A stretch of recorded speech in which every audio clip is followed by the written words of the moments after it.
Yes, I vow to tell the truth, nothing but the truth. This is my testimony, this is my life. They call me selfish, truth is all I ever had was self.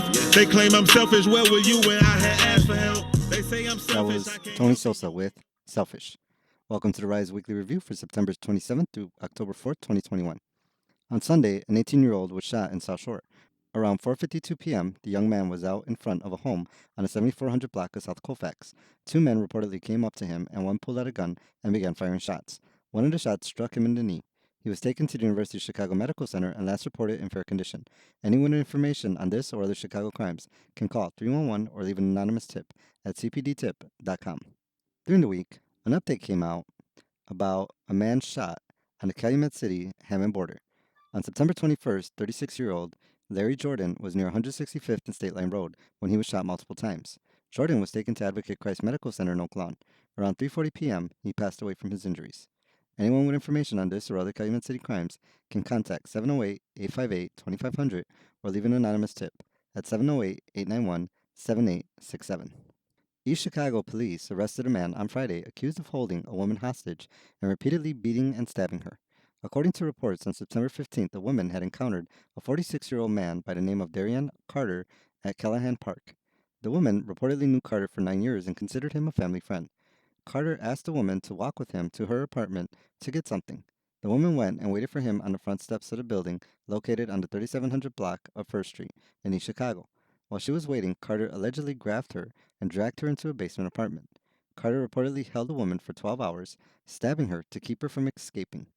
He eventually knocked her unconscious by striking her with a 5-pound dumbbell and strangled her. The woman was eventually able to escape the apartment and went to St. Catherine Hospital for treatment. She suffered multiple stab wounds to the body from both a knife and a screwdriver. She was later transferred to Chicago Hospital for treatment. Carter, who is related to Lake County prosecutor Bernard Carter, was arrested by East Chicago patrol officers. He allegedly told the woman his relationship with prosecutor Carter would allow him to escape charges. Darian Carter was charged with 9 felonies, including attempted murder, criminal confinement, and aggravated battery. On Wednesday, news reports came out about an attack on a 72-year-old man with a paintball gun in South Shore. According to reports around 10:45 a.m., a man was trying to park in a parking lot on the 2500 block of East 73rd Street when a 17-year-old told him he wasn't allowed to park in the lot. The man became upset and pulled out a paintball gun and began firing at the older man, striking him several times. The man then drove away.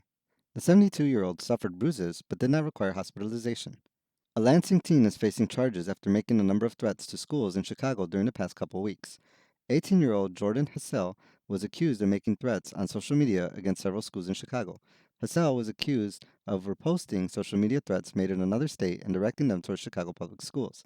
Hassell is currently on electronic monitoring for charges filed against him in an adjoining city that wasn't identified. We've had multiple social media threats go out throughout the city of Chicago, affecting multiple schools from the west side of Chicago all the way to here to the south side of Chicago. An adult who, for various reasons, has sent out several threats, pretty prolific number of threats. And his background is he's on electronic monitoring for the same type of charges. Of threats in an adjoining city. Is currently facing a misdemeanor count of electronic harassment. 2 weeks ago, another teen was arrested in connection with threats made against East Chicago Central High School. The juvenile is currently facing a felony charge of intimidation and a possibility of other charges. According to East Chicago Deputy Chief Jose Rivera, the juvenile told the police it was just a prank and there was no real intent to cause harm. Several threats have been reported against schools in Northwest Indiana, causing several to shut down over the past weeks. During the week, 6 people, including a rapper from Lansing, were charged in connection with the luxury vehicle theft ring. Illinois Attorney General Kwame Raoul announced the charges on Tuesday. According to Attorney General, the 6 were involved in a complex statewide organized car theft ring. 40-year-old rapper Tony Sosa, whose real name is Anthony Brown, and a 27-year-old woman by the name of Sierra Wells from Orland Park were accused of organizing the group. According to the Attorney General, in 2008, Brown and Wells created a scheme to defraud car dealerships and financial institutions using stolen and fraudulent identities. Wells provided the fake identities to Brown, who used money and drugs to hire others to apply for financing of high-level luxury vehicles using fake identities. 48-year-old Kevin Brandy 30-year-old D'Angelo Hackney, 47-year-old James Kraut, and 48-year-old Zebedee Moore reportedly worked for Brown in the scheme. The crew targeted car dealerships throughout Illinois.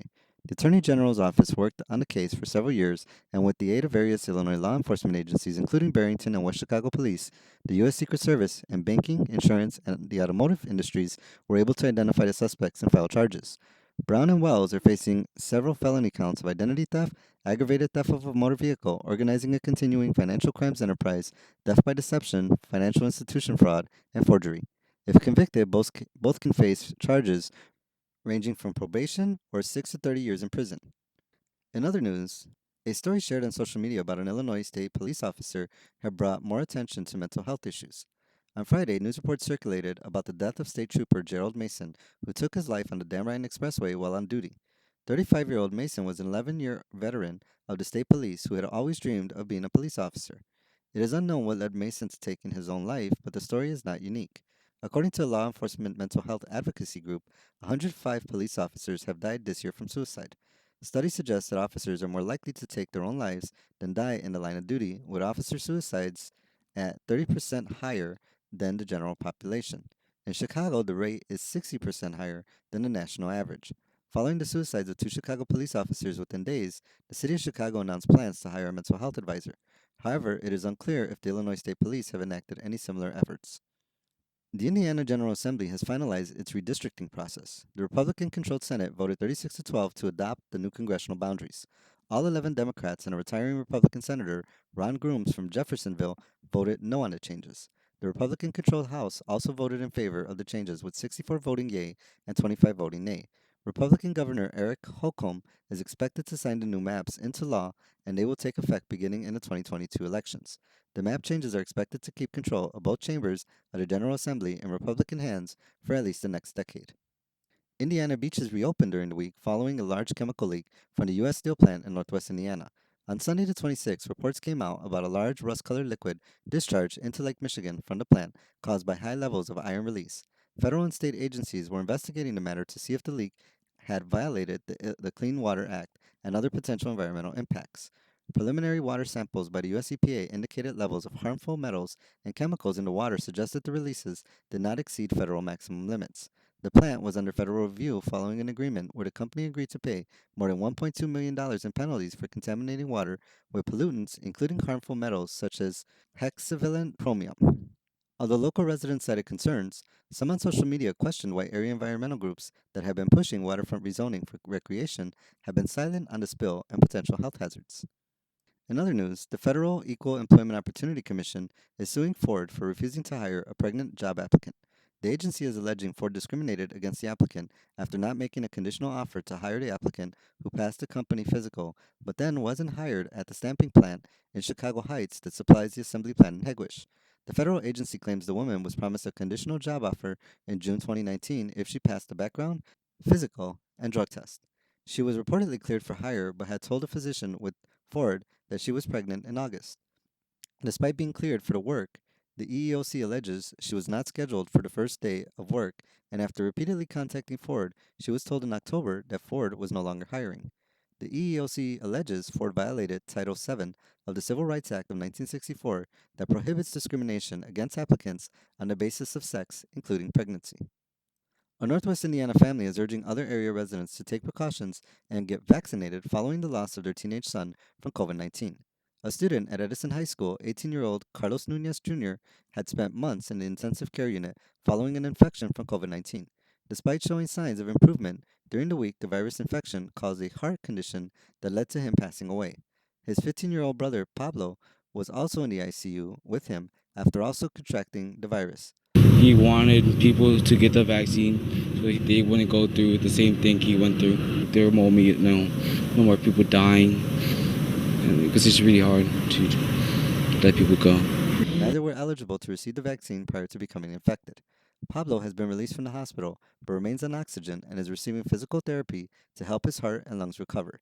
The family is urging others to get vaccinated so they don't suffer the same as Carlos. And that ends our weekly review for September 27th through October 4th, 2021. Thank you for joining us for this week in review. Peace. They claim I'm selfish, where were you when I had asked for help? They say I'm selfish, I can't help it, you ain't help me either. Okay, I'm selfish, put yourself up in my shoes or beat it. It hurt my heart, it hurt my soul, but yet it made me strong. And for that I owe you nothing, cause you played me wrong. Got nervous when his mail called, boy I tell y'all. They like, you ain't get them flicks, I'm like, hell nah. They like, thought you was on your shit, must've fell off. Damn, your people don't send you shit, or accept your call.